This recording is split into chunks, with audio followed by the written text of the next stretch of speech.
Oh, yeah.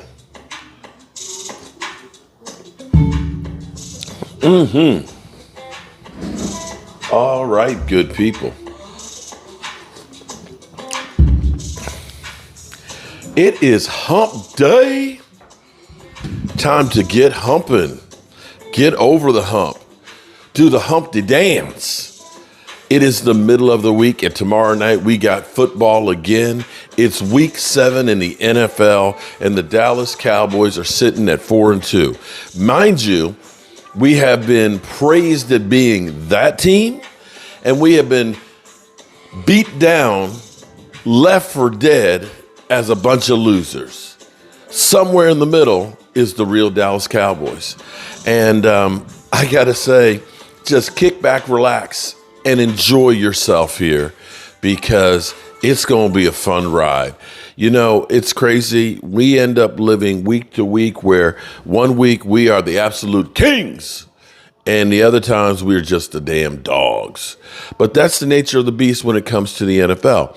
You know, a lot of people will look around and say, well, the Cowboys, you just barely beat the Chargers. You know, the funny thing is in the NFL, a win is a win.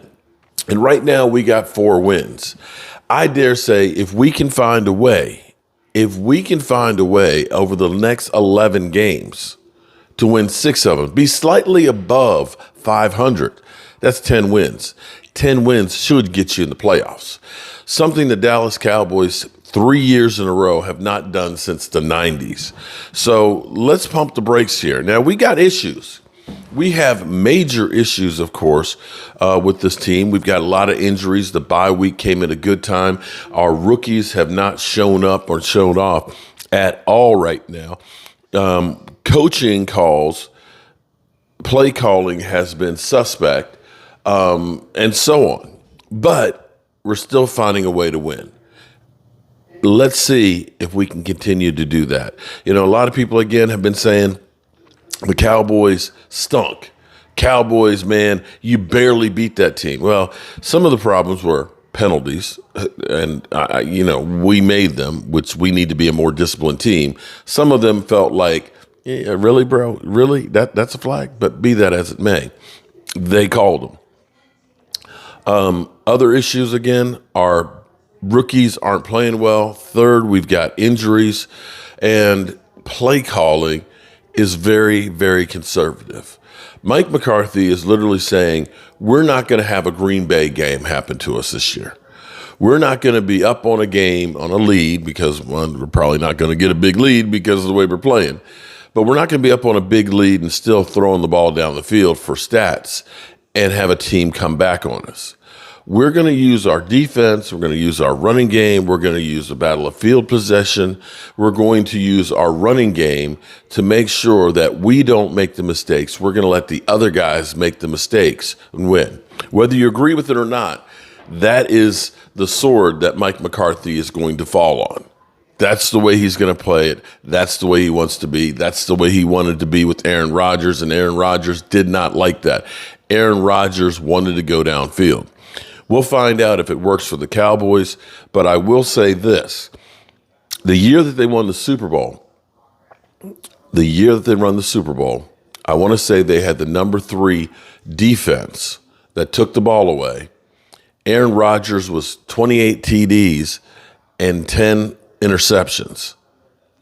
The thing you see a lot in the NFL is teams that can be high scoring, but they're not winning Super Bowls necessarily.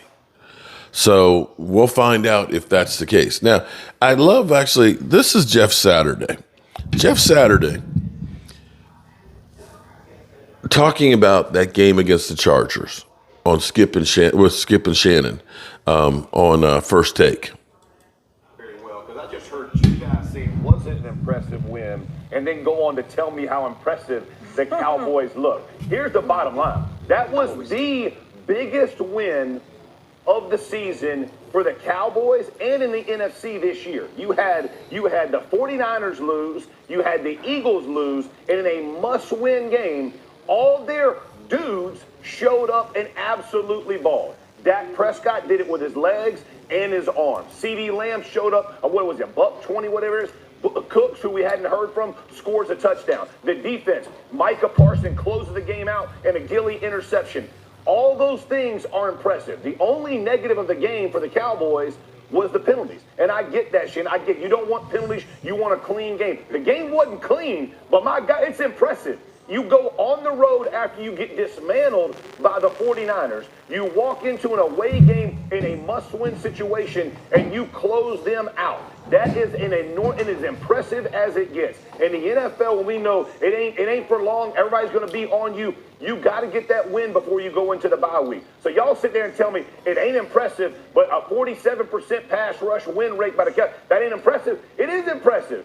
Dak Prescott played impressive. CD Lamb played impressive. We've been calling for him. Be the one. Go be that guy. He was last night. It is impressive. Because they didn't hang 40 on him, everybody's not like, this is an impressive win. Mike McCarthy didn't make the big mistake, which we all knew going this game. Whether it was Staley or McCarthy, somebody's going to screw this up. Please don't let it be my guy, right? That's how both fan bases were feeling.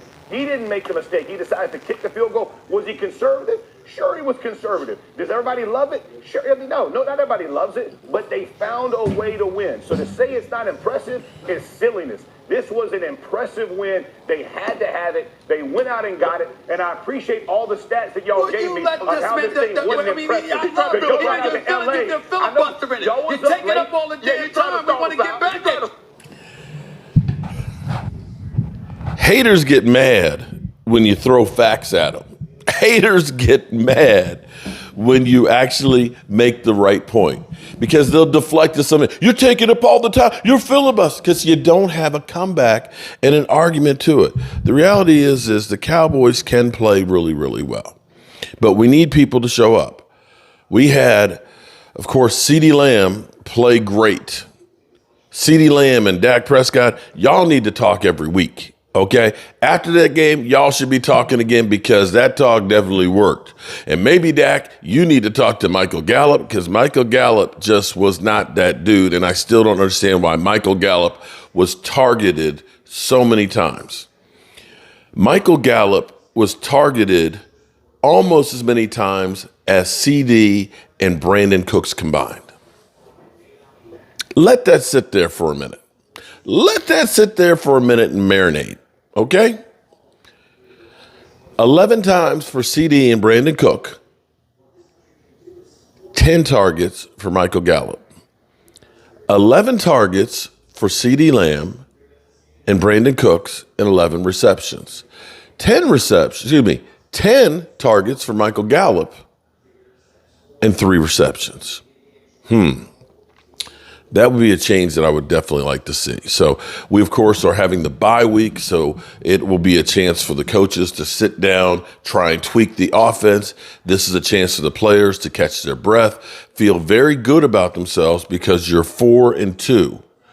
4-2. You've got the Rams coming up, and then you've got the Eagles. So you get a chance to heal. The Eagles, on the other hand, the Eagles have to play the Miami Dolphins this weekend. And the Eagles, of course, have signed Julio Jones. And, of course, the thing that happens when you hear a name, see, and that's what Julio Jones is right now. Julio Jones is a name player. And in your mind, what you think about is Julio Jones of old. You think about Julio Jones being that deep threat, that guy that's going down the field and doing all kinds of damage. But the reality is it's Julio Jones basically left trying to get a paycheck on his way out as his career ends. So I'm not scared of Julio Jones. Let's see. Yeah, I'm not worried about Julio Jones. It's been 3 years since he's had a 700-yard season. So, yeah, Eagles, way to go. You need people to cover some wide receivers, not wide receivers, because your defensive back end, it stinks. All right, so let's listen to the talking heads out here because they end up talking about the Mike McCarthy as we go through it. Because understand, it's easy for us to be a pundit. It's easy for us to second guess because we're not the ones out there having to make the call. And we're always going to end up doing that. That's just the nature of the beast. We're here on YouTube. broadcasting from our mama's basement or our own basement or a 200-year-old house.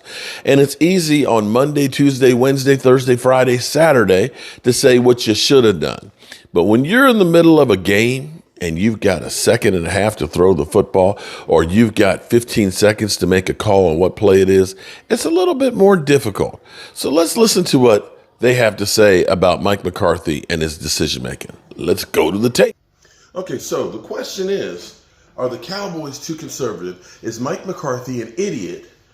Or should we stand by our man? Let's listen to what they had to take. This is an interesting argument because I'll be honest with you. I watched the game, and if we continue to run Tony Pollard up the middle over and over and over again, and you're not making any hay, I was ready to fire his ass Monday night. It was just ridiculous. It was like, okay, I get it. You want to run the ball, run off tackle, or get Rico Dowdle to run up the middle. You are killing Tony Pollard. But let's go. One very easy. They scored on defense. So this is the first kind of close game they've been in where they had to make these kinds of plays. I think if anything, if Mike McCarthy's being conservative, it's because that's who he is. That's how he believes football should be played. Yeah. I don't know that I agree with him in the year 2023. There you go. But I don't think it's because he doesn't trust his quarterback. I think there are other factors. Dan out here making sense. Man, somebody booking. He's making sense out here today. Finally. What I'm here. Listen. Why hurt yourself? He just watched two teams in San Francisco lose and the Eagles lose to inferior teams because they did things that cost them games. Why do it? You're the better team. Listen, sometimes some is enough. It ain't got to be all the way. It could be some is enough. And we're going to win. We're going to keep moving. We're going to elevate. Don't shoot yourself in the foot. He decided I was not going to do it. I'll kick field goals. Staley won. And ultimately I'll win the game. And had it not been for the special teams blunder, and I'm just telling you, this game would have We got robbed on that. So obviously that's how the game works out. But this team played this style of football. Give Mike McCarthy credit. Yes. He made a difference, and they won the game because of the conservative play. Give me the top tier in the NFC right now. If San Fran, Eagles, Cowboys, and Lions, I have split 3 and 4, whichever way you want to go. Okay. But the Cowboys are right there. Absolutely. Your view with Philly, with San Francisco. Well, San Francisco and Philly, I think, are the two best, and I think Dallas and Detroit are below that on the. I asked the question to the group. Cindy, let's put the picks up. Who's the best team in the NFC? Look at that. Sal Palantonio just wants to make sure he can go back home tonight, right? No, it's true. I do believe that. The Eagles, they have the best quarterback in the NFC. They have the best overall roster when they're healthy in the NFC. And listen, defense? if they run the ball instead of throw it, they beat the Jets. They had 4 turnovers. They could be undefeated this morning. Same with San Francisco. All you got to do is kick a field goal. But going back to the Dallas Cowboys, why are they playing like this? The score was 20-17. It wasn't 44-17. Scoring is down in the National Football League because pass protection is all over the place. You have injuries. Everybody's rushing the passer. It's a blitzing league. It's a one-score league. You got to do whatever the last 2 Super Bowls were won by 3 points. Are you paying attention to what's going on in the NFL? Yeah. So you said you were going to get me mad? Yes. Okay, here we are. All right, here we are. Get mad. 6 minutes and I got Sal mad. Okay, so what you're telling me Mission accomplished. that you found it that they did it. They're doing it right, is what you're telling me. Doing it right in the current NFL. Yep. Scoring is at a 10. Hembo gave me the numbers. Scoring is at a 10-year low. You're winning 3-point games. It's a one-score league. Mike McCarthy recognized, and I sat here all summer, Michael, and what was said on this panel all summer? Well, Dak Prescott turned the ball over last year. Let's see if he's not going to turn the ball over this year. Right. Turning the ball over by Dak Prescott was a big issue last year. That's the reason why they went home. It hasn't been an issue for the rest of his career. They're doing it wrong. We're cherry picking conservative events in the game and saying that that's the reason why. When you talk about Brandon Staley going for that 4th down and not getting it, not the time when he went on 4th down and got the touchdown. Well, Brandon Staley's never been a part of the conversation. If you want to win consistently, you're going to have to be aggressive in the modern NFL. It's just you're not going to be able to conservative your way to a championship. That's not how teams have done it. That's not how any team's going to do it. That's not how the Cowboys are going to do it. Maybe now, in certain situations, I accept. You got to get there first, though. Okay, if Mike McCarthy's argument is this was a game to be conservative, I'll accept that. But at some point, you're going to have to be aggressive. Oh yeah, You have to make points sometimes. When he lets clock, 30 seconds run off the clock before halftime, that is not how how you win at every edge. You want to give your team timeouts. You want to give your team every conceivable edge you can give them, and where you're letting time run off, you're not doing that. Yeah, he still has one of his first time halftime outfields, which I think is kind of nice for them going forward. Okay, but I want to go back to what we said a minute ago. 49ers. With those picks up on the screen, you guys you're making the easy picks. I'm with Graziano. You want to talk about a team that could be unbeaten right now. Detroit's only loss was at home. All right, we'll deal with that part later on. But the question is Mike McCarthy an idiot or a genius? They do make valid points both ways, because for me, I would have tried to get a touchdown before the half. I would have tried to get a touchdown for the half. I had 2 timeouts. I had 40 seconds to work with on the clock, and you wasted that time. But we'll see how it goes going forward.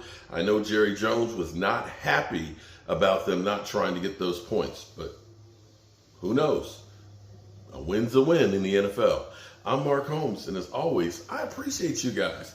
We're going to be here at the Red Brick House doing some work, and hopefully today, point counterpoint on this subject with my man, the mailman, Game Time Brian. Shout out to Game Time, who is working on up the charts with all the new subs. Make sure you check him out. He'll be doing his lunchtime live stream on his lunchtime. And if you don't think it is easy being a mailman, he walks about 10, 14 miles a day, but he's taking his time out for you. So sub up to my man. I'm Mark Holmes, and I've got way too much coffee this morning. Peace.